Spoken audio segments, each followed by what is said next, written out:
Thank you.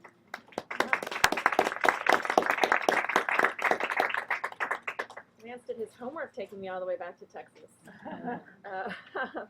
So I want to frame a little bit what I've brought, because I kind of brought a potpourri of Strive and really want to be responsive. I think many people here have read some of the articles and information about Strive, and so I wanted to be able to be really flexible. So I have like 50 slides, and I hope we look at 5, but you know. But please, I don't want this to be me presenting for 45 minutes and then questions at the end, so kind of help guide me into what would be most interesting. The only sort of addition I would provide to the wonderful introduction that Lance gave is when I was in the mayor's office, the way I found Jeff is actually I sat in this conference a year ago at Stanford because I came in actually as the Deputy Director of Communities of Opportunity, but in that role became the Director of Interagency Planning for the mayor's office because of a recognition of how many complex and interagency issues the city was facing and how to coordinate those. And while I was in that role, the Gates Foundation came to San Francisco and gave us a sizable grant to plan and implement an education-related secondary to post-secondary. We didn't go all the way back to cradle to career. So I ran that for 2 years, came to hear Jeff talk to say, how do we bring it all the way back to the cradle part of the continuum? And he said, well, the way to do that is to come join Strive, so I did. So I'm the Director of Knowledge and Innovation for the Strive National Network. And I do directly support a bunch of our sites, but it's also my role to synthesize all of our knowledge and keep this as a, we were just talking about it, as an open source knowledge platform where what we're learning from all of the individual communities gets fed back to the whole. So Lance did a lot on the background of Strive. I pulled some slides to sort of walk through where we started. I may just do like the 3-minute version of this, just in case there's a little level setting, but I won't go into details. So Strive started in Cincinnati about 7 years ago with the Chancellor of the University of Cincinnati, Nancy Zimfer, looking at college access. It started as a college access initiative and saying, why don't we have more of our young people coming into college and making it through, her institution in particular.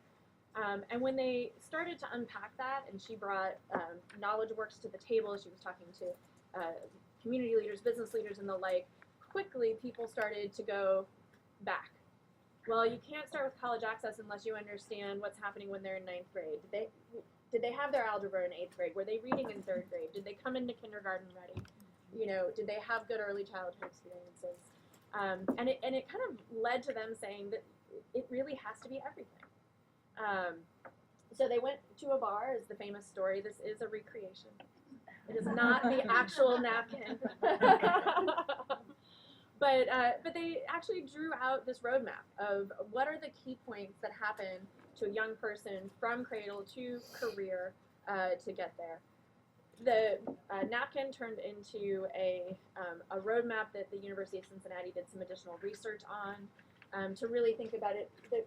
In the light blue are some of the key transition points. Okay. So while there are, I'll just mention you all have that in the very back of your packet.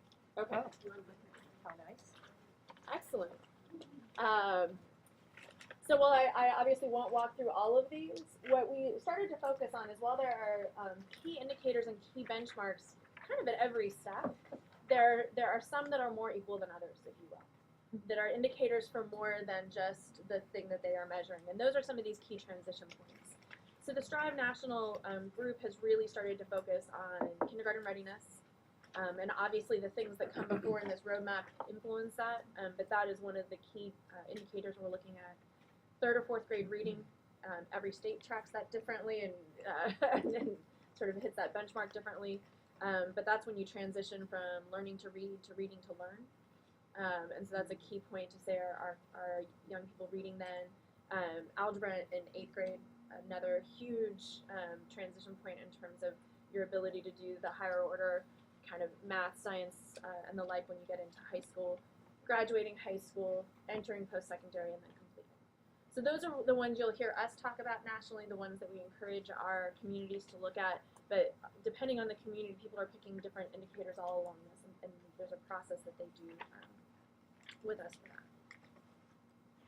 that. We always get the question, does this really work? How do we understand that? Well, we track 34 different indicators in Cincinnati. That's across, it's really, I think, 11 that are tracked across the three geographies that come together in greater Cincinnati, which is Cincinnati, Covington, and Newport. So northern Kentucky, it's a two-state, three-city region. And of those 34, 68% were trending up 3 years ago, about 3 years into the partnership, and the most recent data has 81%, all heading in the right direction. So I think this slide is very powerful to think about where you can get to, but it's also a reminder that it takes time. People read the article and they say, we want to do that. You know, it's like, we saw this collective impact thing, we want to do that, and all these indicators are going in the right direction, and how awesome is that? Well, it has taken a lot of time for this to happen in Cincinnati, and we talk about the national work as us trying to help people move through the steps more quickly, but you cannot skip the steps. And so that's another thing as we talk about what it takes to do this work that you'll hear as a theme in my comments. When you look at, unpack some of those individual indicators, actually the early childhood number has gone up even more. It started at about 42% coming in ready, and I think they're at 57% now through some of the partnerships that the United Way has led. We saw some huge bumps in college access, but probably most appropriate to this table is the public-private partnership that we've been able to leverage in Cincinnati. This comes in many forms. It comes in the form of some of the providers using their existing resources differently to do different practices in order to move the needle forward. It comes in some joint fundraising that has happened, and it also comes in the form of funders shifting the way they fund, which is, I know, one of the topics that we want to talk about today. So this is my D-Day slide. I was just in North Carolina with the Lumina and Gates Foundations and a set of grantees that they have, and I think this, if I only had this slide and we stopped, would probably be what to me is the best way to describe collective impact. Typically where communities start is at the bottom. Individual accountability. Data is being collected by organizations, they're understanding the impact they're having individually with a student, and they can understand that and communicate that, but they're not, they're not heading in the same direction. They're pulling in different ways. You're getting different things happening with the young people, and it's not aligned. So while people are individually accountable, they're not coming together around a grander purpose. Most collaborations move to the level of alignment. That is typically where you see a lot of collaborations come to.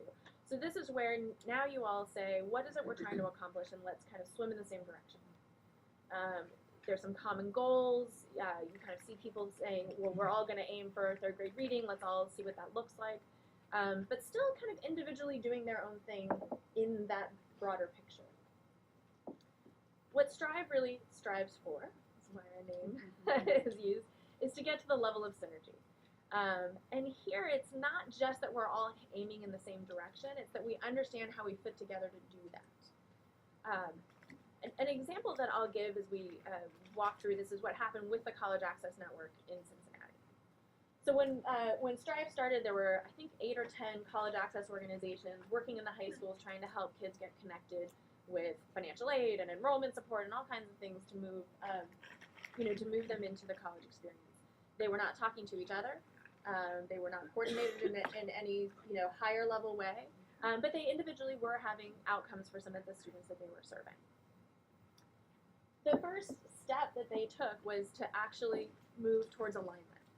They said, well, if we sit down together, who is serving which of our students?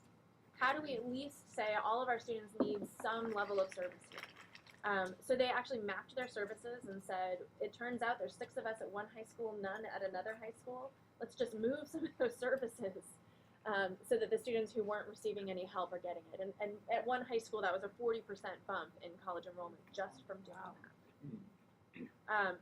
But as you can imagine, that's a one-time gain, right? You moved the service, you've gotten that level to change, but you don't get to the full target of where you're headed. So when we talk about collective impact, it's taking it to the next level, and really this group with their Six Sigma GE coach, which I'll talk more about, and the reason I was late this morning is I was training a bunch of Six Sigma coaches in Milwaukee to launch their networks next week, so it's very exciting.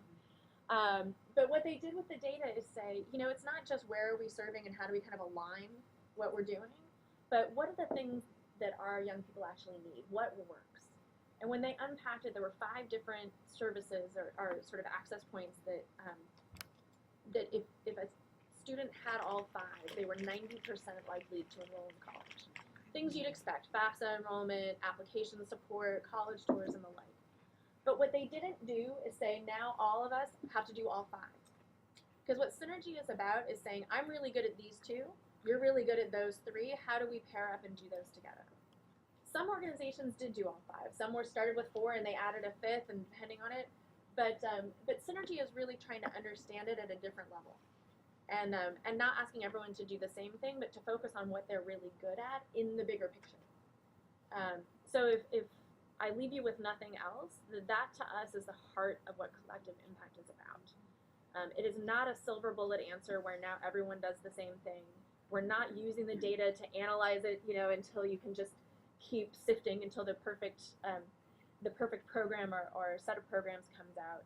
That it is really about how we use the data to improve our work, not to prove one thing is right and another thing is wrong, and that it never ends. It is really a cycle of continuous improvement. Can I ask a quick question? Yes. On that side?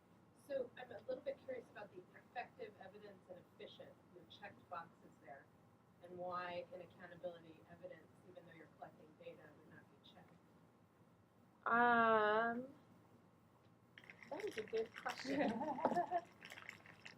So in accountability, I think the way and I never use those boxes when I talk about this slide. Well, you know what? And now you know why. No. So I mean, if it's not critical, just move. I don't think it's critical. I mean, I think in general, as the continuum goes, what you're able to say from the data is an individual organization is effective, kind of on its own. That's what the data is telling you. As you move up, you can actually see the evidence of how they work together, and then the efficiency is how is the process I just described. That is going to be my on-the-fly interpretation of the checkboxes. Good improvisation. Right. Yes. I don't know if you went over this already, but how were the organizations identified to be part of the program, and how did you kind of achieve buy-in and sort of cooperation so you didn't have turf wars and things like that? That is a great question. One major lesson learned is in Cincinnati, they started by trying to certify people, and that was not a good idea. They started to try to certify providers as Strive providers. Like there was a process of kind of anointing, if you will. Yeah, and what we found is that you don't want your table to be defining who's in and who's out in that way. It really kind of sets you in a power dynamic that is not productive with the organizations. And so what we've really shifted to is how do you have groups opt in, not get analyzed out. And so in the opt-in process, there's multiple ways it happens. The 3 most common ways that we are seeing is, so what's happening in Milwaukee is they did not have any existing networks around 3rd grade reading, which is their first issue area they're going to tackle. So they put out an open call, an invitation to engage. Any organization who wanted to come to the table could. I was there last week for the information sessions, and next week the networks are actually kicking off. And it was a completely open process. What we find is when that happens, then the group is going to get together. They're going to start to look at their data. They're going to focus on what are the things they want to work on, and some people will leave. But they will leave because they have chosen to leave, not because the table said, we're not working on what you want to work on. They will have been part of that decision-making process. What happened in Portland, which is a little bit different, was that there were some existing networks. That were already up and running, and we hear this a lot too. It's like, are you trying to be the Borg? I never know if this analogy goes over well. Not today. But in Star Trek, there's this thing called the Borg, and they go around and they make everyone assimilate and have to, and then they're going to collect all of this. And there's some really good partnerships that are already existing, and how do they preserve some of that identity? You don't need to assimilate everyone and have it all be branded as Strive, and now, that's it. So what they did in Portland was a request for support, and they reached out to those networks and asked them to say, if you're interested in working with us in this way, using the data in this kind of way, having this sort of coaching and facilitation and going through a continuous improvement process to enhance the work you're doing, apply for this kind of support from us. So it was a very different way of engaging because they wanted to sort of honor what was already there. There are other communities where they're somewhere in the middle, where I would say this is more true in Treasure Valley, where there was a set of organizations that they identified as needing to be the lead organizations. And then they're kind of doing a hybrid of reaching out to them and really having them engage, but then setting a broader table that people can come to over time. So it'll depend a bit on the landscape that you have, but I think it was an important lesson for Strive to think about how you work with the existing sort of collaboratives that are there and make it a positive transition rather than this sense, again, that this is the flavor of the month, collective impact got written, and now, it's going to be a whole new set of partnerships, and what does that mean? So, a long answer. There's actually one other evolution here that's very interesting. Because I remember talking to Jeff a year ago, and he would say, well, in Cincinnati, every nonprofit that was in this continuum, right, a cradle to career, really had to be local, had to be all kind of bottoms up based in the community. And what's happened is the report cards that come out is some of those people, either there wasn't the solution there to begin with, or the solution wasn't good enough. So instead of the local solution, there's more of a momentum to the best solution, and there's more openness to bringing in organizations to fill critical gaps. Yeah, we've talked, that's a good point in terms of the evolution, is the messaging when we go in is you do want to find what is working locally and shine a light on that and build from it and root it where you are. But now when we talk to networks as they get going about the approach, we talk about using the data to triangulate. You start with what does the local data say about what's working. You triangulate that against the lived experience of the practitioners in the room and really kind of honoring that knowledge with then the national research about what is working elsewhere. Because you might not have tried the best thing, and somebody else might have. But what we find is if networks sort of come to it themselves that way, rather than somebody coming in and saying, we know we have the Silver Bullet program that we're going to bring, then it's this much more receptive way of getting them on board. Because they've come to the conclusion that they need it, rather than going to a What Works clearinghouse and being told that this is what works, what you're doing doesn't work, and we're bringing it in. So it creates, the authentic demand, if you will, for some of the practices to come in from elsewhere. Okay, so that's my what is collective impact. Although I have a really fun and hard to read chart that I may or may not try out on you all in a little bit. But I want to sort of shift now to the Strive 4 pillars and how we think about the work. And all of you have this as a handout. I have a whole lot of slides to take you through what is a couple pages of our rubric. I'm not going to walk through it in painstaking detail, but again, ask you to let me know which are the areas you're most interested in. But in general, when Strive tried to start doing the national replication, which preceded the collective impact article, but since the collective impact article, over 120 communities representing, I think, pretty much every state in the country and 3 international sites have approached us to say, how do we do this? And it was a big shift for our organization to go from, on the ground running an organization, a partnership, to trying to explain how others would do it. So we've distilled the 4 pillars from our work and some of the key components of them, and then we just recently released a progress assessment tool to kind of say what are the stages of development within each of these. So the 4 pillars that come together in our framework are first the shared community vision. How do you get the cross-sector stakeholders to buy in and want to do this work? How are they accountable to each other? What are the relationships and the structure, the decision-making, the teams that are formed, and how do they work with each other? And then how do you communicate this?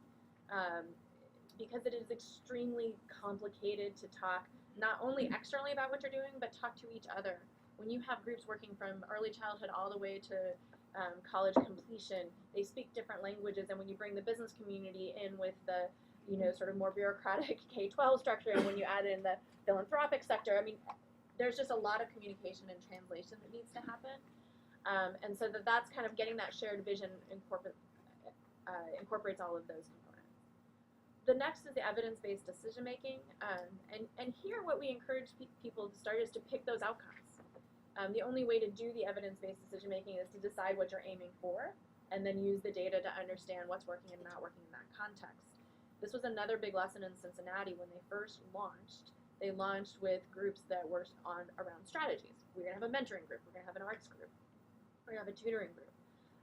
And what they found is you can kind of get to alignment. You get a lot of best practice sharing when that happens. But synergy is very difficult because you don't know what you're aiming for.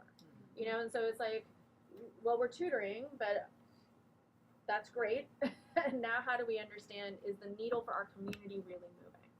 So selecting the community level outcomes is kind of the start of that process. And then we also encourage communities not to start on all of them at once. That was another lesson from Cincinnati. They started with like 20 some odd networks, and it drove them crazy, and it was really, really hard to manage. So we suggest people pick 1 to 3 for their first year out of the gate. It depends on your capacity, you know, the resources you have to bring to the bear, what might already exist. But to really think about, you know, are there some places you want to start this work? And then building the comprehensive data management system that enables you to connect all these pieces together. So when we talk about evidence-based decision-making, it's as much picking what you're aiming for as it is about then the data and analysis that will help you understand your progress. The next pillar is the networks themselves. So the collaborative action is how do you get groups of practitioners to come together and talk about this and look at the data together and understand it. As you have heard and I've already mentioned, Strive uses Six Sigma, which is a GE continuous improvement approach, but there are many. Baldrige and results-based accountability and others. And there's no magic to Six Sigma being the process. It's really more that there is a rigorous approach to the cycle of inquiry that these networks are going to take on. And we encourage communities to look around and say, you know, in Kalamazoo, it's actually their hospital uses Baldrige, and they're going to use some of their Baldrige coaches to help facilitate some of these networks. So to kind of think about, this is a great ask to your business community. It's an expertise that many of them have that most nonprofits don't.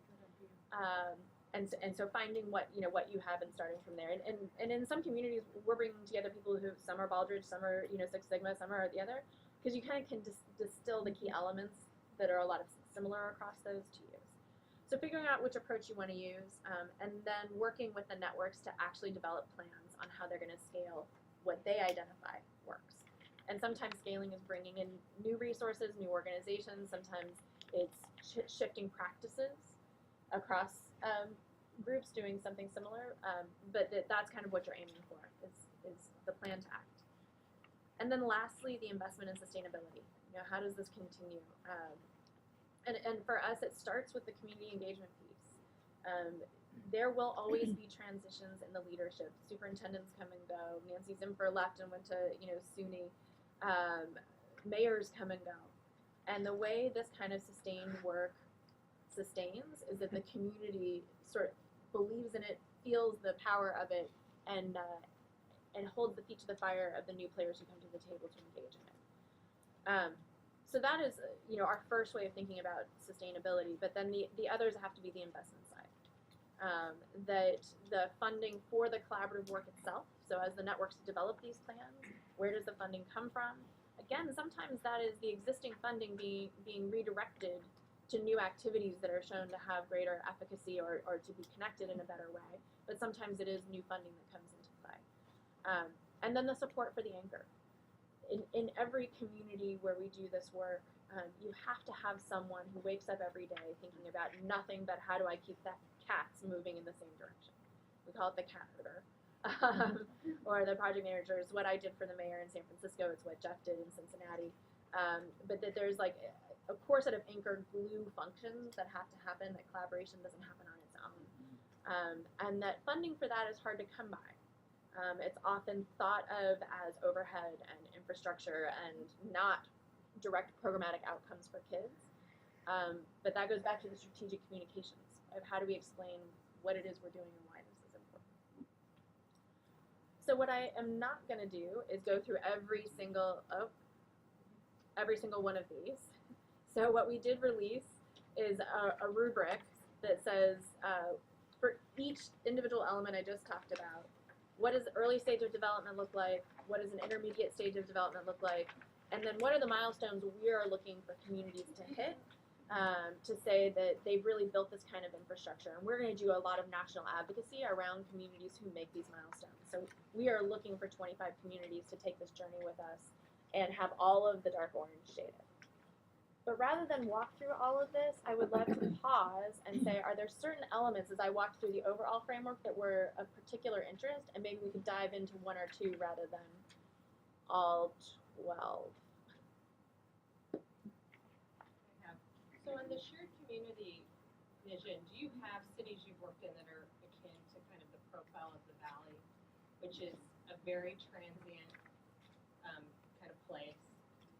The civic infrastructure here, I think, is really different than places like Cincinnati. Mm-hmm. And even though there's a lot of wealth, there's also people coming in and out, not a lot of sustained leadership. Do you have any lessons in terms of communities like this? And I mean, some of the national indicators show that San Jose is in a league of its own in this way, being very culturally disconnected. So I doubt you have an exact example, but do you have anything that comes close in some of the accommodations or adaptations that have had to be made? I'm trying to think of what would be the closest analogy of the communities that I'm working in. I mean, the transient nature is something that is not surprising.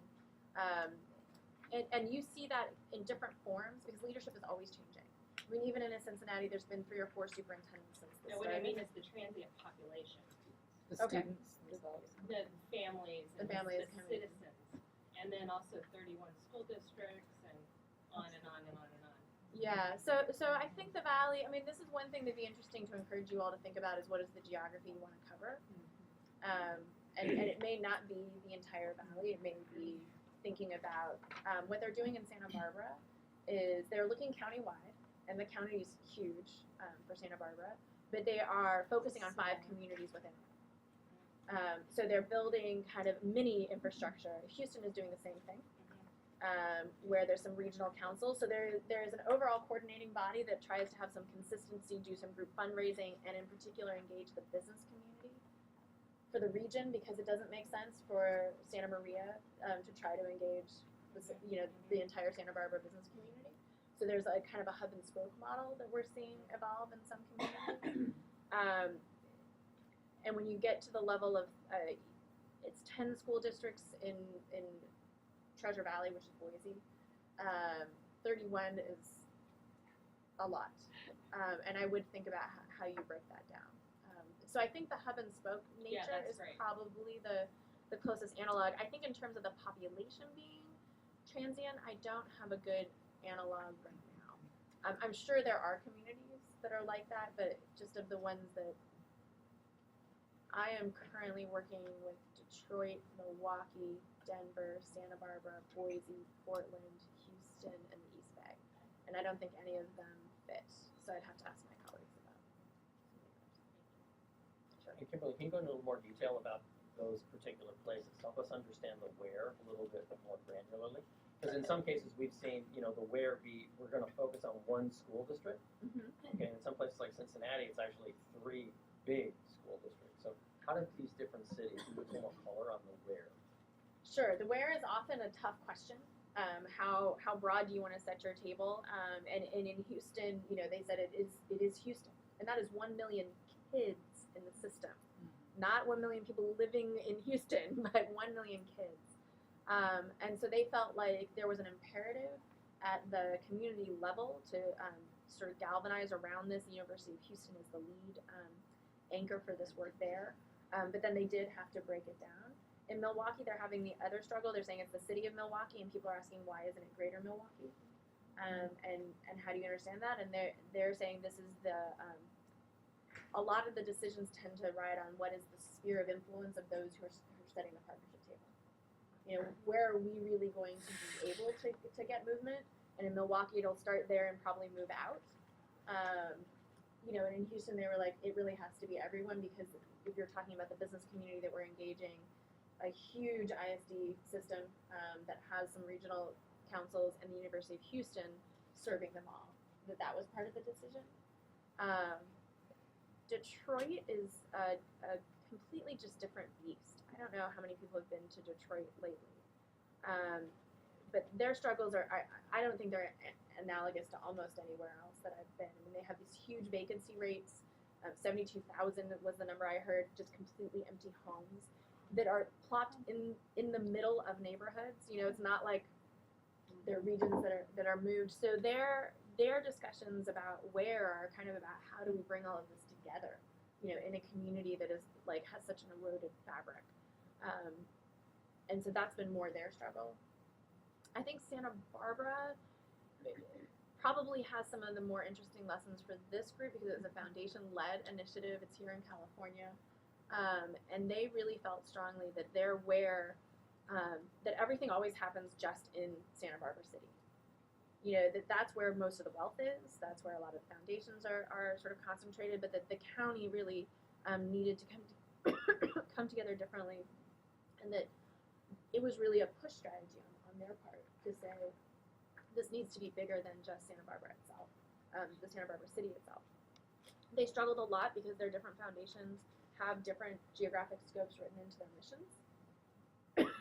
And so how you reconcile that when disproportionate resources are available to different communities, even within their overall partnership, has been a bit of a struggle. But when we talk about sort of the funding alignment and funding decisions, maybe I can get more into that. And I think somebody's getting me some water. Sorry. That's good. I'm doing my best. Yes. What's the importance of, I know for instance San Francisco is a city in the county, which has a lot of implications Thank you so for much. these That's larger right, I got it. systems changes. So I guess the question is twofold. Are you working in city areas where it's just as common to have a city and county be separate? I mean, most places it's separate. So most places you're working are separate. And then what is the role of the non-education focused community on achieving these broader community level impacts? That's a good question. So just in terms of the first bit, it is actually more rare for a city and county to be a combined entity. So in most places we're working, it's multi-county or multi-city, and in Cincinnati it's 2 states, a couple of county, you know. So that is on that. I think in terms of the role that different partners play in this, there are multiple. So what we try to push people to go beyond is the typical roles you'd expect, and I'll start with business on this. Traditionally, what people ask for when they approach the business community is funding and internships, and ideally paid internships, right? And it's kind of, that's the sort of, this is how you can engage in education. What we really try to reframe it around is what are the unique skills that the business community has that can be deployed to move the needle. And that was the aha with the Six Sigma coaches, is that the business community had people who could do data analysis in a way that was very, not often accessible to people in the social sector, had facilitation skills. I mean, bringing the cats together and trying to have them all, you know, have these conversations. We're talking about having 3 different facilitators for one of the networks in Milwaukee because we know it's going to be politically charged because of some of the space that they're in. It's the biggest choice and charter city in the country, but I think in terms of percentage of students being served in outside of the traditional public school. And so just the facilitation skills. The other thing we often talk about with the business community is the communication, the branding, the messaging. How do you make this succinct and get it down to something that people can understand? These are all expertise that the business community often brings. You still want the internships and you still want the funding. But when you engage in the skill level of how people can actually help move the needle in a more tangible way, the other 2 often follow. Because then there's an ownership of a shared ownership of the problem. It's the same thing when you think about the foundations. You know, you start with the money question. But how do you recognize that foundations have a lot of expertise in understanding nationally what is happening? What are some of the other practices? What are some of the resources we could bring to bear that look differently than programmatic funding to move the needle? On the civic, it's usually the call to action. I mean, in Portland, the mayor stood up and said, we need to do this. And he has been the huge champion. It's the same in Denver. and in San Francisco as well. And so kind of thinking about who's owning the message and how it's getting communicated, and changing the dialogue from how the civic leaders try to take over education to how do they partner with education has been really meaningful in this. And even with the nonprofits themselves, it's a different dialogue than saying, what is your program, and are we going to fund it or are we not going to fund it, and how do they talk to each other where they're usually competing for funding. In most places, what we've seen is when they can come together, since there are many funders in the room, I'm sure what you see is everybody who works in XYZ space, call it college access, quotes the exact same statistics in their grant application. In our community, this many of the kids don't go on. But when they can say, and collectively, this is how many we're serving, and collectively we know what the gap is, and we would like you to fund the 5 of us together to do it differently, it changes the dialogue. And so talking to the nonprofits differently about it. So, I mean, to me, it's that every player is moving a little bit out of their comfort zone, but hopefully deeper in the level of engagement about what they can bring to the partnership. In the back, and then I'm particularly interested in what you said last, in that I think in Silicon Valley, in my opinion, there's a lot of duplication of efforts where everyone's trying to serve the community the best way they can, but there's duplicative organizations. And did you find when you got these nonprofits together, I mean, they did cooperate, as you said, but did some actually merge? Was there elimination of some of the service organizations? How did that work? so this is one that I know that I might be podcasted here, so I want to be careful in the language. So the answer is kind of yes, but I think it's really, this is the biggest fear that we get from the nonprofits when we come in and talk about this approach, is that you're going to use the data to analyze us out. What has happened over time that we see most commonly is a lot of scope creep that happens with a nonprofit is because they see the 6 other problems the student that they are working with is facing, and they don't know how else to connect it, so they try to take it on themselves.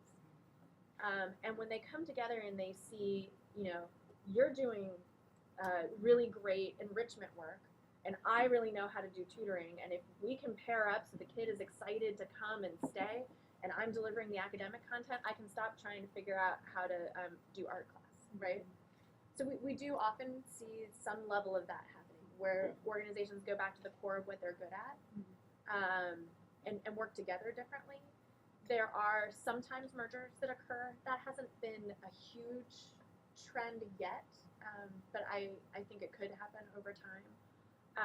And over time, what did happen was, and again, it has to be careful about the language here, but organizations who just did not want to do this left the table. And the more funders were aligned around this work, sometimes that impacted their funding. But you have to be really careful when you're setting the table that is not what the aim is, that that you want them to come through this process and make these decisions with you, and not, that is probably the biggest fear. That's why I'm really careful in how to talk about it, because while it's probably going to be some of the outcomes, if that's the outcome you're aiming for, you're actually not gonna get there either. So I hope that was, What has been the role of the teachers' unions at the table and in all these some of these various places? yeah, that's a great question. So we're going in May to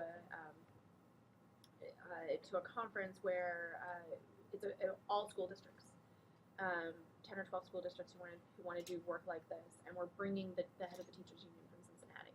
In one place, 10 or 12 teachers? School districts. In one place? Yeah, it's a foundation. It convenes them. It's the Panasonic Foundation, and they invest in 10 or 12 school districts. But I mean, in one geographical no, area? no. They're just school they're districts just school- interested in change. Okay.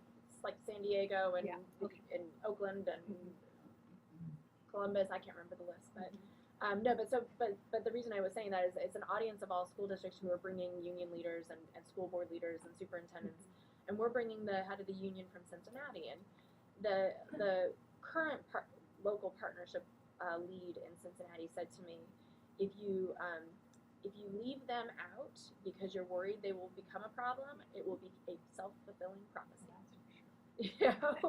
And that depending on the relationship, you may or may not start there. But that they have really worked with the union to say, let's look at this data together, let's talk about what change can look like together and understand it in a different context. That might not happen as easily in every location, and it wasn't easy in Cincinnati. It definitely took time to cultivate, but they were very, very intentional about involving them because it will flip on you the other way if you don't often. And it'll depend a little bit on what you decide to take on. In a lot of our communities, the first thing they go for is not usually the teacher sort of preparation and quality issues. You start with aligning the out-of-school enrichment with the in-school enrichment time, and you want to get some wins under your belt before you might want to take on some of those issues, and then that gives you a different dialogue with the teachers union. Here's some credibility. Here's how how the work we're doing is already helping you in the classroom, and let's come to the conversation that way. So I don't know if I would start there, but we have seen productive engagement with unions in several communities.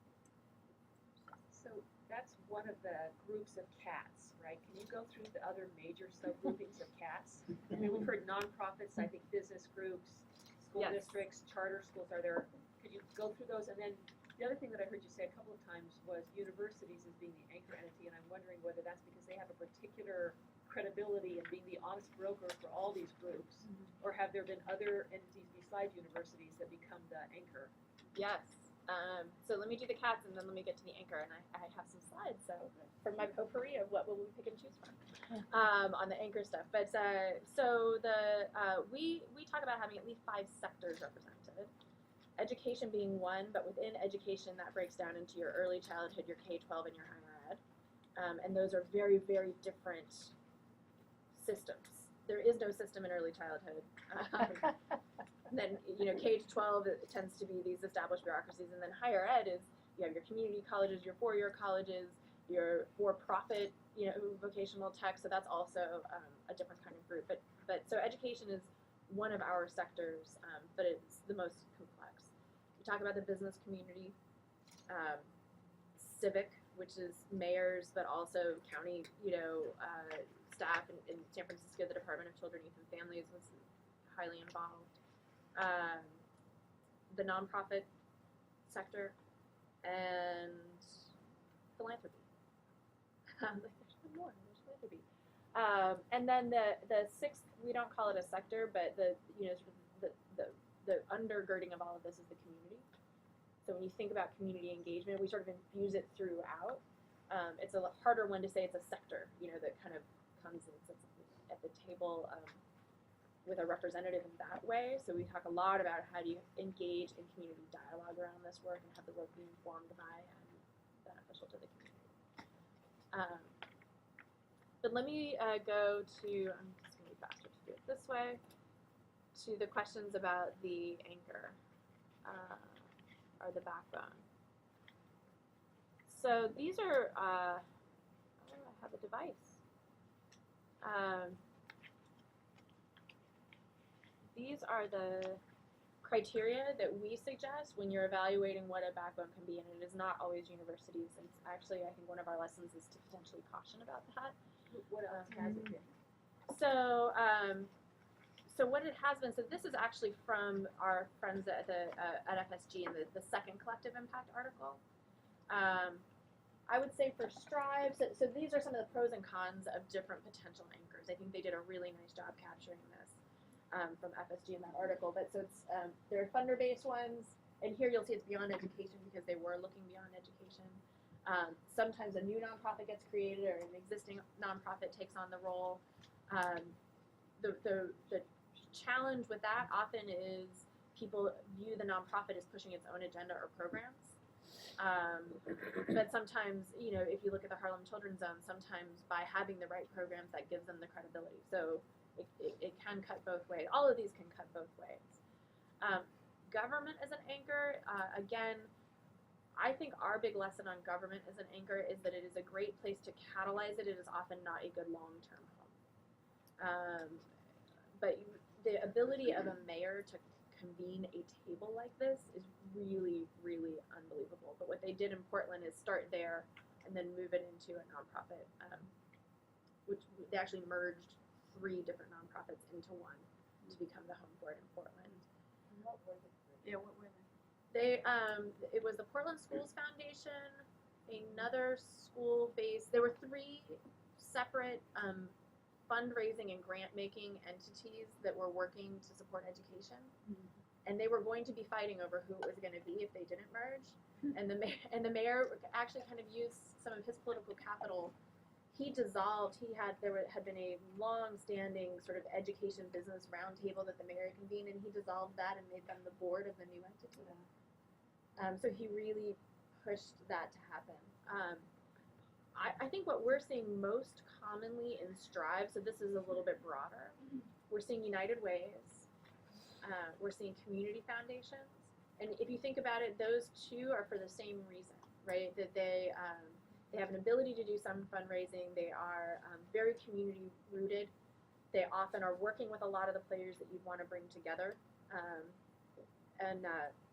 like the universities was the first wave of replication, the first before the article came out actually was Living Cities had funded Strive to expand for new communities. They were all university based because the sort of the genesis of Strive was Nancy Zimfer, who was the president of the University of Cincinnati, but also the president of the Association of Public and Land Trust Universities. And I think what was very clear is that, like a mayor, that is a great call to action. Like government, it is a tough place to live because of the bureaucracy and it's not as nimble in responding. And so I think in Houston they're either in the process or have finished transitioning it out. So there's the president and chancellor of the U of H system is still a co-chair at the table. But I think for both government and for universities, the challenge of working within that system is a little bit tough. Yeah. So how does the Strive nonprofit organization in like your role work with these various backbones, or where would you fit on this chart? Technical assistance. Okay. So we have. I mean, a huge part of my job is to develop sort of curriculum and knowledge to share. So as somebody's trying to make this decision, here's the 5 things you need to think about. How do we figure out which are the organizations that are even... Sometimes this starts because an anchor steps up and they say, we want to anchor this, help us get the table together. In Detroit, it was a group of people who said, we want to do this, where should it be anchored? And so we're kind of helping facilitate that conversation with them. But we have a pretty structured process for folks around each of the pillars. To say, how do you get this infrastructure built? Where does it start? What are the lessons that we have? What are the questions you need? Let's look together at what's existing in the community. There's 45 communities that are formally part of the Strive network right now. Of those, about 20 are working with us in a strategic assistance relationship, and the other 25 are tapping into the knowledge network without. I'm on the phone every week. It's where I've actually been on the phone 3 times this week with Milwaukee. Kind of directly helping their cat herder manage this process. And then there's other communities who are drawing on our resources but not engaging with us. And either is fine for us. We're trying to build a field. So it sort of depends on what the needs of the community are. So in Cincinnati, where would you fit on that chart? So in Cincinnati, Knowledge Works is an operating foundation. And they have the local Cincinnati partnership as one of their 3 projects that they fund. So it's not quite a community foundation, but it looks the most like that of the options. It's rare that you have an operating foundation that kind of can set up that way, but that's what it mostly looks like. Yes. I'd love to hear your experiences around starting up. Specifically, it seems that to bring the right people to the table to come up with some really goals and metrics, and then to bring in funders, it seems like it would be useful to have sort of a smaller planning grant time period where you can actually put sort of a business plan together and then go out to larger funders, businesses, because now you know what you need. So can you talk a little bit about sort of the startup process and how it works and what happens? Yes. let me unpack that.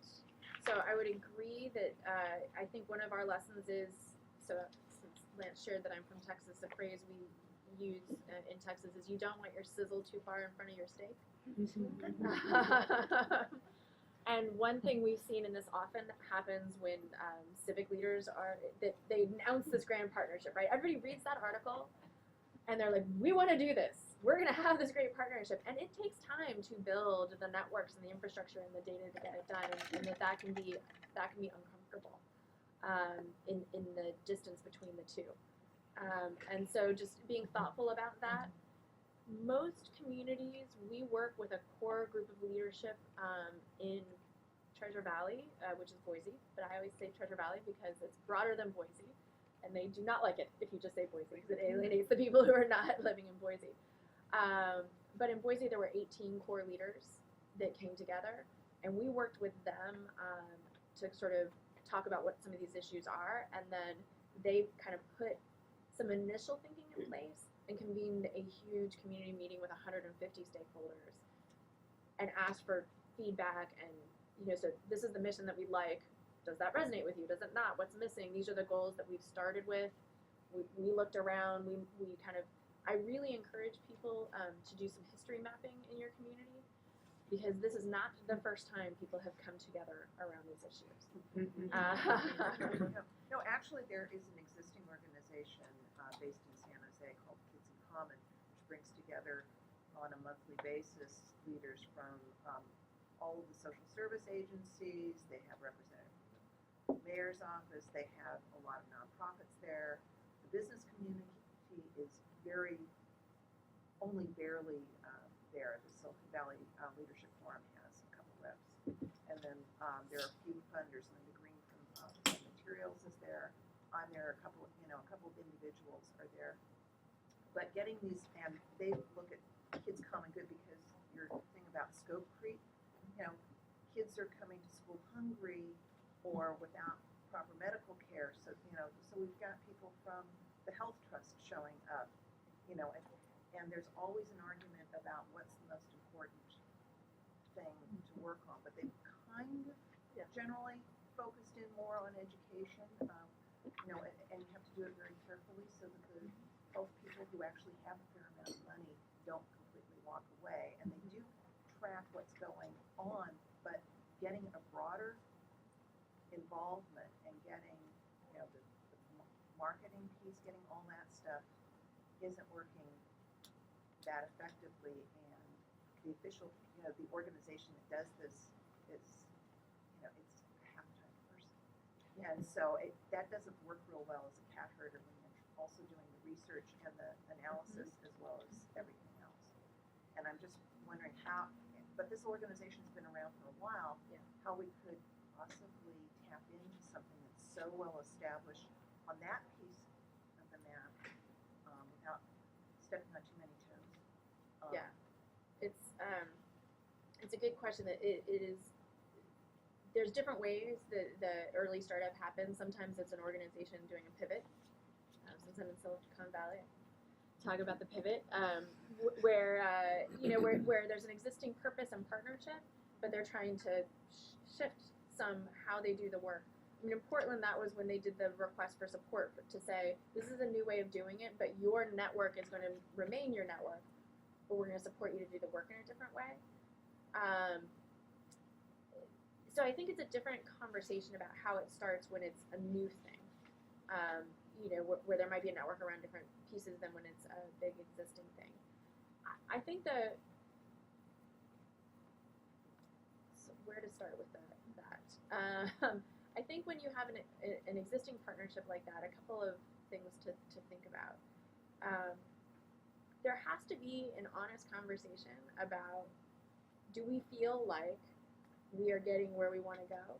And if not, is this kind of approach something that is going to help us get there, to build from? I mean, because, again, collective impact is not new, but the danger, actually, one of our colleagues at the Promise Neighborhood Institute said, is the danger is people are using new language to talk about old work.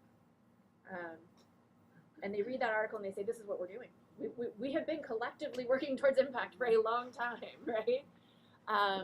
And I think what we sometimes find is people are not prepared for the deeper rigor around the data and for the time frames it takes to do some of this work.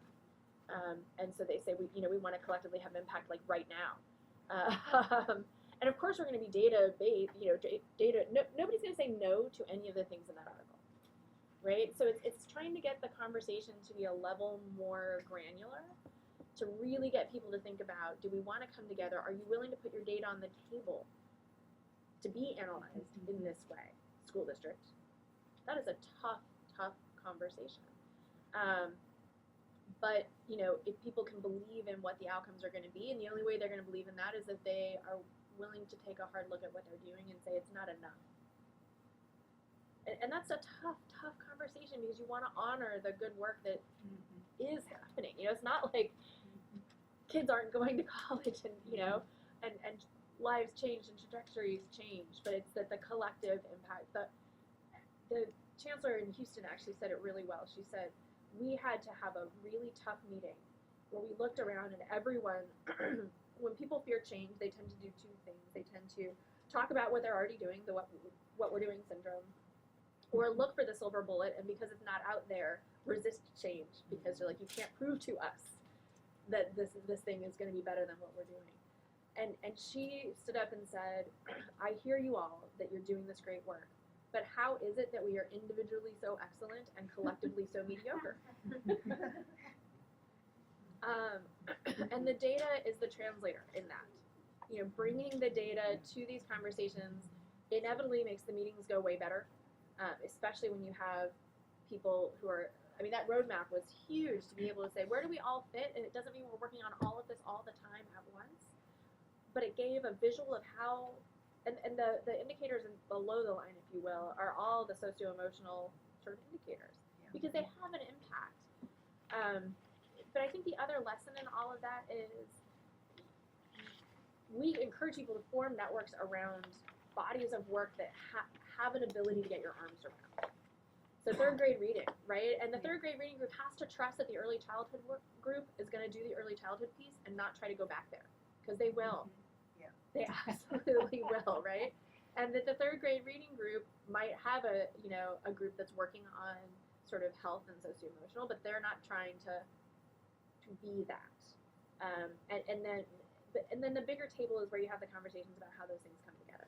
So you have to break it down into manageable chunks, but then have that picture where everyone can see where they fit. Can you be a little more specific about, if your goals are all around education, which the Cincinnati goals seem to be around, or this blue sheet or whatever it is, and then when you're doing health and mental health and food, or housing stability or whatever, I'm having a hard time envisioning quite how all those people come together and who takes on what and how you use data to do education. Are you using data to filter these other people in? Can you be more specific about how who actually comes to which table when? It's a good question, and it's a little bit of a tough one, to be candid. So one thing I think Cincinnati has done well, and I think it's in the current report card, which I don't have with me, is in the back there is a bigger map of partnerships working on other related things that are not our things. Okay. Health, workforce, so what happens, to the 30-year-old, he's retraining and, has low education. Strive is not going to take that on, but here's who's taking it on, and kind of being able to create a box that makes sense. So that's one thing. And Strive as a national organization, as a local organization, said we just do the education version of this. That it's a strategic decision. If somebody calls and wants to do this in health, we will refer them to FSG, who's doing this much more broadly than we are. But we are just about education. The Foundation Strategy Group. So they wrote the collective impact article. And there's a lot of players who are doing this in different ways, but so we have made a very strategic decision. The other thing, it's like the world's simplest tool that we did. I'll see if I can pull it up.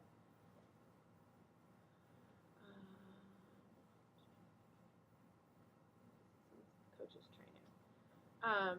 There's just a lot of, it might be helpful to just walk through really quickly kind of how this process looks. And this is the training that we were giving to the coaches in Milwaukee. So what we encourage people to do is what's called a fishbone in the Six Sigma process, but it's a hypothesis tree in my world, since I did not grow up in Six Sigma. But it's to start by saying, you know, if we're aiming for third grade reading, what do we think are the things that have the most influence on it? And so this is the brainstorming phase, right? So we talk about, as the networks come together, sort of three phases. There's the familiarizing. What is this collective impact thing? Do I want to do it? Blah, blah, blah. Then there's the kind of brainstorming, and then there's the prioritizing. So this is a tool for the brainstorming. I mean, there's lots of tools. Doesn't need to be a fish. But to actually get people to focus on, you know, what are the things we think matter most? In Milwaukee, they did it for third grade reading, and they said there's stuff that's happening in school, out of school, and at home. And they have 3 networks now that are launching around those 3 things, so that there's some separation that happens. 3 different collective impact networks. Yes. Just around third grade reading. They haven't even gotten to 8th grade math yet. Some people, it's 1 network around third grade reading, but then inevitably they have to have subcommittees because some of this work has to get split out. So this was their first, this is why we say don't start with every indicator all at once, right? And this is also what I was saying before about understand the depth of what you're taking on. Because to just say we want to do collective impact and not know that it's actually, you know, there's a rigorous process to it that's huge to get there. So what they've done is they've done this like sort of initial scoping. Here's some of the strategies we think matter most about in school, out of school, and at home. They're going to go through a brainstorming process around, but to even get to this, you start with what's already happening that we can build from. You know, in your experience, what's missing? Are you aware, as Lance brought up, what's happening elsewhere that, you know, we might want to think about and look at to create this list? And really pushing people to get past programs, because inevitably they want to feel heard. They're worried they're going to get analyzed out. So they're like, well, what should be on our list is big brothers and sisters. That's not a helpful way to analyze data, right? And so you have to push them to say, what do they do that you think matters for third grade reading? And it's like, oh, a caring adult is reading to a child. Because that's something that multiple organizations can do if you understand how to do it well. So that's the first step. Then it's a box. You know, what's in scope and what's out of scope. But getting the network to define their criteria for that. We often talk about your ability to impact it. What's sort of your sphere of influence? What is the political will? What is the cost? Like, let's not take on something we can't do. On the other hand, let's not take on something that we know wouldn't work if we didn't take it on. For example, if you live in a poor community with kids who aren't being fed, their kindergarten readiness is going to be dramatically affected by whether or not they're fed. Well, and so what we talk about for folks to do is, so for the team that's together, what is their scope? And then to document what are the things that other networks might be working on. So if this is an issue, we're not going to try to figure out how to feed them, because we are the group that's like the teachers and the university teacher prep people, and you know, we're not going to solve. We don't want them to have their scope creep. So they need to document who else needs to do it. And if it may end up out. This is from Milwaukee, so that's why it says Milwaukee succeeds. But it may end up out of scope, and you have to know who else in the community is working on it, and just say, we're glad the food bank is working on that. It's not going to be what we're doing. Every community has to define their box, and this is it is the simplest tool in the world, right? But getting good point. Yeah, it's like it is you know, getting people to define their boundaries is really important. Pushing them around these questions around what is the scope of your control? What are you able to do? If it's something someone else needs to do, how do we document and understand that, but not try to take it all on? This is a hard discussion. It's a simple tool, but a hard discussion. And in the end, you can't do everything. So part of what we encourage networks to say is, well, so maybe the in-school group is going to get to the limit of how well they can prepare their teachers, and it's still going to come back to the food question, and so now they're going to ask another group to start around that. But it's not going to be the same people doing that. Right. So you're not trying to I thought part of it was trying to coordinate the food people and the school people, but you're saying keep those networks separate. Well, you define. So if the food people, I mean, what we say is, if the way we pick, which is not scientific, what's kind of below the line, is how you can say that impacts the academic indicator. Is that there's a direct line. There's lots of indirect lines between everything, and then it's up to your community to pick what's in your scope and out of your scope for some of those associated factors, and there has to be a boundary to how far away those go. The other thing I'll say though is at those tables when you get all those folks together, you have to be really clear on why people are there, and coming back to how the food is going to impact their grade reading has to be the way it's talked about, because there's a whole set of work around food access and all these other things that is critical to delivering those services, but not part of an education partnership.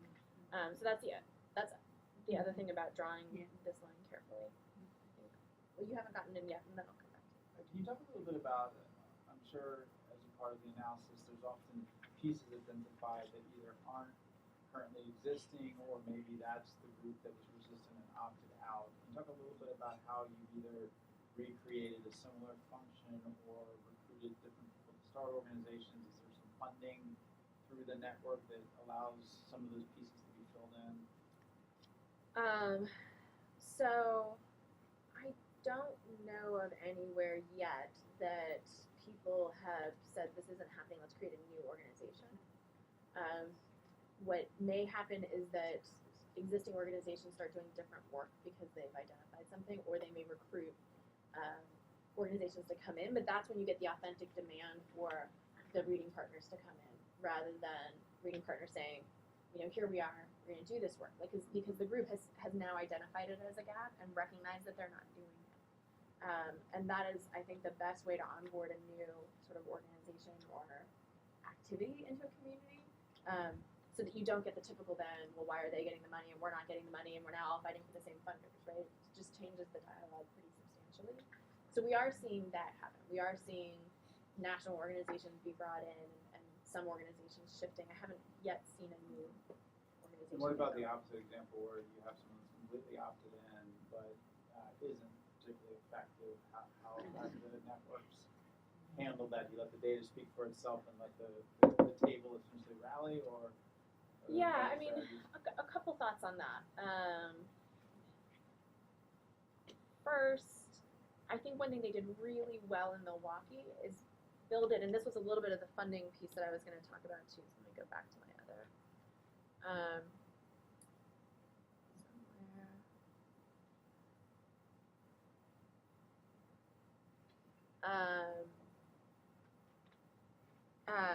But how you invest in this work. So what we want to encourage people to say is we often the data will say one thing. It'll tell you a one-dimensional answer to how well an organization is doing. It's not moving the needle on third grade reading. But maybe they have really authentic relationships with the kids that they're serving. You want to capitalize on that. What they did in Cincinnati was buddy up organizations. So an organization that was underperforming got paired with an organization that was performing well, and they did some capacity building together. So what we try to talk about when we go into communities is a commitment. What we're asking people who join the table is a commitment to change, if change is needed. But the reason we created the Local Impact Fund and Technical Assistance, the LIFT, is that sometimes support is needed for that.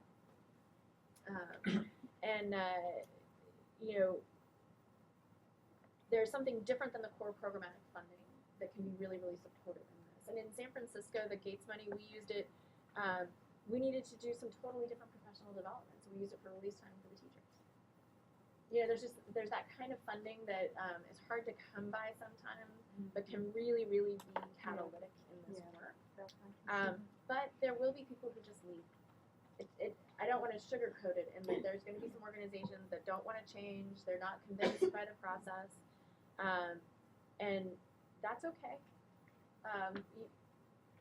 They're opting in or opting out, but if they're making that decision, so if we really do want to find ways to help them change if they want to change.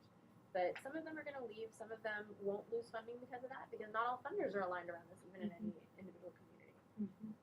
And that's just going to be that's just is in this work. But I think what what we have found though is more often than not, organizations stay with it. They do want to change.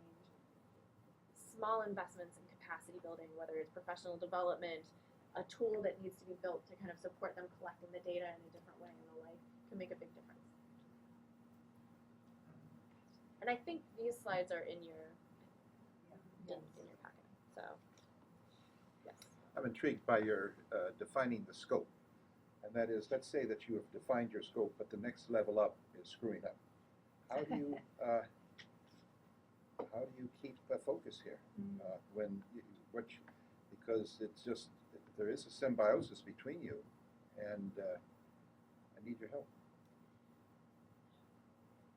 When you're building your partnership table, you need the next level up to be added. I mean, that's the first starting point. The superintendent, the chancellors of the universities, the mayor are at the table to do this. We talk about, there's a great article that I think Casey sponsored about having an authorizing body. Because what we do see, mastery. Yeah, it's not, because the chancellor of the community college in San Francisco had to tell his staff that he was on board, and if changes needed to come from this, that he was committed to those. And there's a great example of that in San Francisco where the data showed that incoming freshmen, if you will, to the community college were not getting any of the classes they needed because the registration priority had them last. Then they weren't staying. Yeah. And he changed the registration priority. The data was compelling. People had been complaining about it for years, but they didn't have the data to make the case. And he made that happen. The other way this goes, though, again, I have to be careful. I think I'm being recorded. Is sometimes it's the higher up that's the problem, but then at that table, what happens? So the positive part of this that I was going to say is, then the superintendent was like, "Oh man, he did that. I better step up, right?" Yeah. And then the superintendent opened all the high schools to do the college placement test on site at the high schools, so that more kids would have access to it. So there was a real, they hold each other's feet to the fire. So even if one, and they were both high performing. I want to make sure I say that in San Francisco because they were such good partners in this work. But that's not always the case. But if you have that high level table right, they will hold each other accountable. That's one piece.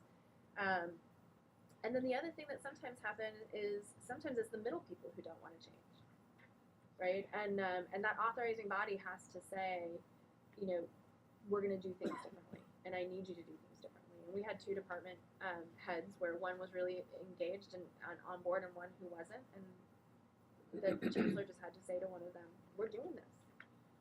So this is why the cat herder is such a difficult role. Is there's always somebody bouncing out. There just always is going to be somebody doing that. But the other thing is that me in that role and Jeff in his role in Cincinnati before we did the national work, everyone knew we had the authority from that authorizing body. And I sometimes had to go and just have the one-on-one conversations with people about where is this headed, and then sometimes I had to call the superintendent and say so-and-so isn't showing up for the fourth time. So the interrelationship between the network and the partnership table is really critical, because we have found a couple of communities where people they have a network, they're doing it, and then they just hit this they hit this wall because they don't have buy-in or authority at the highest level. And that is one of the best things this article does for you. Take the article to the superintendent, because no one says no to the article. Of course they want to have collective impact, and then they're in. and then you all can hold their feet to the fire too in doing it. It's a really good role that business and philanthropy can play, is to get the key education and civic leaders engaged. So following up on that, what do you do about a school district that says, "Thanks you guys, I love the article, we got this. We got this covered, we're going to do this, internally with our resources. We're going to Six Sigma, we got it, thanks. Give us the money." Yeah, right. Why don't they have it, and how do you work with that if,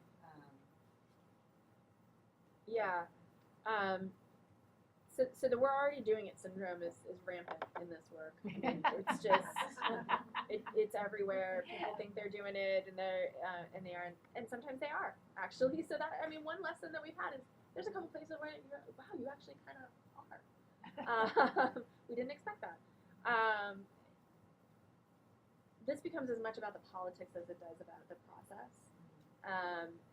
You know, I think when funding is involved, that gives you a level of dialogue that's different than it's just if you're trying to get them to the table. And I think the data ends up being the translator, right? Is you come back and you say, well, if you've got it, how come the number isn't moving, right? That is, I mean, the data is universally what makes people move in this. Is we had data from San Francisco that just showed how many kids were dropping out, how many kids weren't enrolling, how many kids were showing up needing remediation. And you could not run away from that. Houston has a great, I don't think I can find it fast enough, slide of their leaky pipeline of where all the kids are dropping out, and then they mapped it against what the average wages are for people who've dropped out at each of those. Super, super powerful. And the other thing that we typically say, and a message that resonates with school districts is, you can't do this alone. Because it isn't just about what's happening in the classroom, it is about what's happening out of school and with their parent engagement and the like. And in Cincinnati, a real turning point was when, you know, we talk about these report cards all the time. Well, in education, one, almost no city ends up calling it a report card. Educators hate having report cards about themselves. It's the funniest thing. It's an indicator report, it's a temperature taking, it's a roadmap, it's anything but a report card. Because K-12 in particular is used to having data come out that tells them they're terrible, right? And that's what the data is about. In Cincinnati, when they finally got it together to say, when the third grade reading number comes out, we're going to stand together. And the enrichment provider is going to stand with the parent engagement, you know, advocacy group is going to stand with the superintendent and say, we are working on this number, and it's not just their fault. It changed everything. And that's, when I talk to superintendents, that is, they get that they can't do it alone, but they don't like that you're going to come in and do another report card. And so then they get that, well, we'll just do it ourselves, thank you so much. So if you can get them, again, to think about the collective nature of collective impact, it usually does end up resonating, but it can be a tough conversation. Very good idea. Well, just a question about like concrete next steps and how cities that have come to you or people that have come to you and said, well, I'm interested in doing it in my geography. I mean, I think step one is this kind of shared community vision and kind of, you know, generating that. And I mean, so, you know, what we're thinking about is, you know, there's the key questions to answer. I mean, you know, what, right? Is it education? Is it cradle to career, right? How is it kind of the Strive model? Yeah. Where we've talked a lot about, you know, and then also, you know, who. Going back to some earlier comments you made of the kind of the key stakeholder groups at the table. We have the education group, we have the business groups, the philanthropy, the nonprofit groups. How have you seen, and who has done kind of these feasibility studies to begin to generate the data and the momentum in the community? So typically, I just threw up our site level theory of change, kind of the evolution of a site, where you're not yet engaged deeply in the data when you start. You know, it's really about how do you get the executive leadership together. A criticism of Strive is that we are top down, but I think without the authorizing body, it is very, very, very hard to do this work. And it quickly then goes down into the doers, often, as people say. But I think your first level of feasibility is getting the top level leadership engaged and agreeing to do this work. And it is a huge role that funders and business leaders can play in catalyzing this. And then, you know, the other thing we would say is we don't even do business plans with our sites. And coming from Bridgespan, like, that's kind of hard for me to say out loud, right? That's all what we did, but we just say start with what you have. This is a continuous improvement process. So rather than you know, going nuts trying to get the perfect data, I mean, Cincinnati still has holes on its report card, and trying to do, you know, kind of get there. It's start with what you have, and that's both about data but also about partners. So you may not have the whole cradle to career continuum ready to go, but if you have the third grade reading people fired up, then just start there. These things kind of happen in parallel, and pieces get built over time. So I think that's definitely part of it. The data conversation is interesting when it's so core to what we do, and it's also the one that can derail you the fastest, because people will argue, especially people who are fearful. They will argue that the data isn't right, that this indicator is just, it's terrible, it just doesn't capture the teaching to the test, or, high school graduation rates, I mean, who knows how to calculate those, Yes. right? And the head researcher at Cincinnati said, all of that is true, and people always say you can lie with the data, but it's a heck of a lot easier to lie without it. And so to just we encourage people to move, because this will get into analysis paralysis otherwise. So take the data you have. So if you can get, the leadership rallied, that's, the first step. If you can identify a couple of those areas you want to start moving in first, start with the data you have. It was extremely powerful in Cincinnati that they just got the college access providers to map who was serving whom. And that led to an immediate lift in what happened. And in San Francisco, same thing. The data immediately took us to this registration priority issue. But then you're not done, right? And what it allowed then in Cincinnati, the only data they had was from one organization of the 8. But then they built more data over time. The business community, part of the role you can play is helping people understand how to collect better, more valid data. And then the next year they could ask a much more sophisticated question of the data, and that led to the next set of actions. In San Francisco, the immediate data was changed to the registration priority. Then we saw subgroups taking it up at different levels, and that led to an outreach conversation in the year never done. So we, I think in terms of where you start, it's getting your leadership table together, gathering what data you have, picking an outcome or outcomes to start with, and moving. Because the best thing that will get momentum for any of these efforts is when one high school goes from, hardly anyone getting in, a 40% bump in education. We got a huge bump in San Francisco when the registration priority was changed. And that bought us so much credibility that we could have professors talking to high school about pedagogy and curriculum and what was happening in the classroom. And that'll take another couple of years for them to finish that conversation. But it bought us the momentum. So that's the other thing that I would say with folks is early action and these early wins and usually people know what they are. But finding the data and finding the willing movers will get the flywheel spinning. Yes. I'm curious about the Six Sigma model. Do you have a slide on that, or what your expertise? Do I have a slide? I do. Oh no, it is far away because I have all of these slides.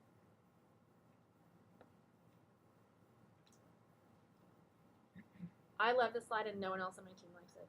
So you won't see anyone else from my team use it. but the who, what, why of collaborative action. So Six Sigma is it's a process that GE develops, a manufacturing process to figure out if you're familiar with sort of the bell curve. You have the normal in the middle, and then the way they measure how far out from the normal is in sigmas. And they were trying to build a manufacturing process that was producing quality such that you're at the 6 sigma out on defect rates. So that's just what's on your defect rate. So if you're making refrigerators, how many refrigerators don't work? Yeah. This will get everyone in your business community excited and all of your nonprofits to run screaming. Because we've gotten the what is a sigma and what are you doing and what is it doing to our kids? We've definitely gotten that. So this is our attempt at a slightly friendlier language on it. But the actual Six Sigma process is you start by defining the problem. So this is selecting your priority outcomes and problem statements. And then you measure where you are. And so part of that is in the scoping of the work and of the networks, you're setting some of these network level measures and targets. You analyze, so Six Sigma is DMAIC, define, measure, analyze, improve, and continuously improve. So then you analyze what's working and what's not. The reason, so here in the purple, which you can't read, is identifying some of these gaps, bright spots, and barriers kind of at the service level. This was the shift your resources and really try to drive to early action. So the arrow that goes down is then you say, well, what's the plan for moving the resource from the one high school that had 6 to the high school that doesn't? You actually have to say, how are we going to get that done? Who's moving, which of the 6, blah, blah, blah, to drive to early action, which will kind of lead to another question. The continuously improve is the loop back that says, all right, well, we got that done. Did it work? Did it not work? Who did it help? Who didn't it help? What's the next question we're going to ask? So So the continuously improve is the loop at the bottom. What we usually find is that the early actions are going to be some of these high level, there are services here, there are not services here. There's this clear, registration priority or policy barrier in the way, and we're going to move it. And then you'll get one left, and then you're going to have to come back and ask the questions. The last arrow is analyzing kind of at the deeper level. So that's then they said it's these 5 services within college access that matter. To do that, you usually have to have student level data. So then the data on the bottom, or right there, is, so what evidence base are you using to drive these conversations? Usually you're starting with publicly available high level data at the beginning. What is the 3rd grade reading number? These are all statistics that are fairly regularly published. That can get you through picking which outcome you're going to work on, setting some targets about how far we're going to move it and the like. Usually then you're asking your partners to bring we call this service unit, it's program level data, right? But we say service unit because it could be the school, it could be the nonprofit. But this is not attached to the fact that it's Kimberly right now. It's just who's doing what where, and how do we understand whether there's some changes that can be made based on that. The student level data over here is when we now know that Kimberly got tutoring and an enrichment program, and Lance only got tutoring, and Lance didn't come as often as Kimberly. And so maybe what we need to do is pair up the enrichment with the tutoring, because that gets the kid to come and be engaged, but get the content that they needed. And usually you are building to that level data over time. There's a couple of ways you can get there. We in San Francisco worked with Stanford as our research partner. Research institutions are allowed to match individual student level data if they're an accredited research institution, which shockingly Stanford is. So we had them as a partner. In Cincinnati, they actually built it into the school's data system, because the school as the primary actor can have the data, and we're working on actually taking that data system and making it available to other communities. We're not quite there yet. We're actually talking to a big data partner about how we can have more of that happen. But a lot of people think that they have to go there first or wait until the data is matched, and then there's the FERPA and the HIPAA and the, all the, and we worked through a lot of that. But that's why we also sort of created this loop that kicks out sooner. It's like there are early actions that can happen. And we ended up seeing a lot of people spinning trying to get through to the final level data. And you do want to get there. And then kind of who does the work is, the partnership table is your authorizing body. They have to agree that you're going to do this work. But then they hand it off either to a planning team. So sometimes we do see communities say, let's get like 5 people together to do the fish first, and then we know who to even call. We set some of the scope. Sometimes, though, you just immediately start the network. But then it's the networks and these networks in Cincinnati have been running for 6 years. And just kind of continuing. And it becomes that positive flywheel, because everybody's in this because they're passionate about helping kids, right? And when all of a sudden they can say, I never knew that I was missing one of the 5 things, and that my kids could do better if I paired up with somebody who did it. The other interesting thing that happened with the school districts in Cincinnati, back to the school district conversation, is they did a quid pro quo with the networks. Is they basically said, we want everyone who's going to come to our school and try to offer services at the school to have a conversation with us about how you're helping move one of the academic indicators that we have to know. If it's 3rd grade reading and you are doing mentoring, we need to talk about how the mentoring is helping to move the 3rd grade reading. And you can be moving many other things. I mean, there's lots of other things that get tracked and understood and are important. But let's have that conversation. In exchange, you're going to know whether your kids are improving their 3rd grade reading. And Sorry, go ahead. Oh yeah. I was going to say we have time for one more quick question. Okay, but anyway, but that was huge to get to the student level data. So there was an agreement that they could understand. There was a mutual benefit here that got to this finish line, but they certainly did not start there. Who gets the last question? And then we'll move on to next. You had a slide on backbone organizations, and the first one said neutral, and then you moved off of it. Do you mind just throwing that up before you? No, to discuss it. I just wanted to see what else was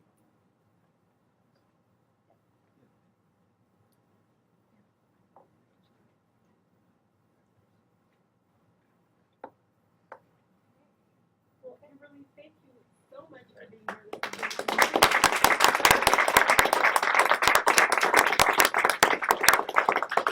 I just wanted to talk about a few quick next steps. One is going to be for SV2 Partners, and then one will be for guests. But I know you've all, if you feel like I do, we've been taking a drink from a fire hose right now. There's an awful lot to process. So we want you to go home and noodle on that a little bit. But an immediate next step is that we're going to be sending out to the SV2 Partners a survey monkey that will be a follow-up to this particular presentation. And it'll ask you not only to comment on the presentation, but also to think about what your involvement will be. As you know, collective impact and this whole conversation started out in the education grant round with some people saying, hey, we need more information about this. Let's bring in Strive, let's hear from the horse's mouth. All the good things, not that you're a horse, but hear all of the good things that they're doing since they are clearly leading the way. And then it sort of moved to an R&D idea for a bigger SV2 audience. So we're looking right now at where that's going, and that all depends on you and your feedback. So if you could do that, the survey will be about 3 to 5 minutes to take. And if you could get that back to me really soon, then the sooner we move on it, the sooner we can get information back to the partnership. And then also for guests, if you're interested in continuing this conversation with us on some level, can you let us know at SV2? My email address is lisa@sv2.org, and we'll gather that information and keep you in the loop with whatever the loop looks like for us. So, are there any questions about that? Yeah, Phil. Well, I'm wondering, with your experience, do you have any thoughts on how an organization like SV2 might best, engage in this model? Yeah, and when I had a chance to have coffee with Lance, we talked about that, and I think he framed it well at the beginning, and I'll reframe it in my language. I think there's a sort of 4 roles that I could imagine that you could play. The first is the catalyst. The credibility of you all as an organization and as an individual is huge, and trying to get that table together, you are often the right people to be asking people to the table. So I would say that's an important role in this, is to get a community going. In some cases, it may make sense that you all could be a backbone. You could be the sort of lead anchor entity for an entire partnership, and I think that was the Seattle example. I think the other piece is to maybe take on what we call the lead convener role for one of the networks. So when a network gets going, it is really, really helpful to have someone who is sort of bringing it together, helping it move forward, and that was the role that the SVP took in Portland, was to be the sort of catalytic lead, not just the catalyst, because to me that's getting the conversation going and bringing the people together, but they're actually the anchor of the early childhood network. So you could anchor the whole thing, you could anchor one of the networks. And then I think in terms of funding, we didn't really get much into the lift slides, but you do have them. I think that one of the most important things is to think about how to fund differently in support of this. And some of it is the funding around some of the capacity building and the tools that are needed. But the other thing is, as a coalition of folks who are doing funding, how do you align around this to encourage more of it to happen? So if a network has set 5 measures that they're going, make those the 5 measures in your grants. Coordinating the funders is really, really, each individual sector amongst the 5. So coordinating across the 5 is really hard. Coordinating within any of the individual ones is actually and sometimes even harder, because the history is longer, the rigidity is stronger, the trust is is more complicated. And I think as funders, modeling it to say that we will think differently about how we fund, sends a huge message out. And it can be a combination of all of those, but those would be the ones that I think. Lance, did you want to add anything to that? No, I think those are exactly how I was personally thinking about it, as the catalyst role, as a potential backbone for the whole thing, or a subsegment of it. I do think the mindset change is really important. So I just want to go back to something Kimberly emphasized. I mean, it's so much about showing momentum and early wins, and just generating that feeling of momentum, because it's it's a long-term game and it's a decade-plus game, but just generating momentum is so critical and important. The thing that I'll leave you with is that my favorite quote that I'm saying everywhere I go now is actually a Henry Ford quote that my friends in Treasure Valley told me. And I got to use it in Detroit, which was awesome. But coming together is a beginning, keeping together is progress, but working together is success. And that is the evolution of this work. It really, coming together is the easiest part. Everyone wants kids to have good outcomes from cradle to career or any other, I mean, this does work in any other sector, we just only do the education side. Keeping together, what's funny is when I first heard it, I thought the quote was keeping together is a process. Because that's what it's going to feel like. That's the tough one, actually, because the flywheel, once you get the early wins, then it becomes self-sustaining, because then you really are at the working together level. It's the middle one that I think is the tough one, and it is a process, but honoring the fact that it is also progress is important in sustaining the work. Well, thank you again, and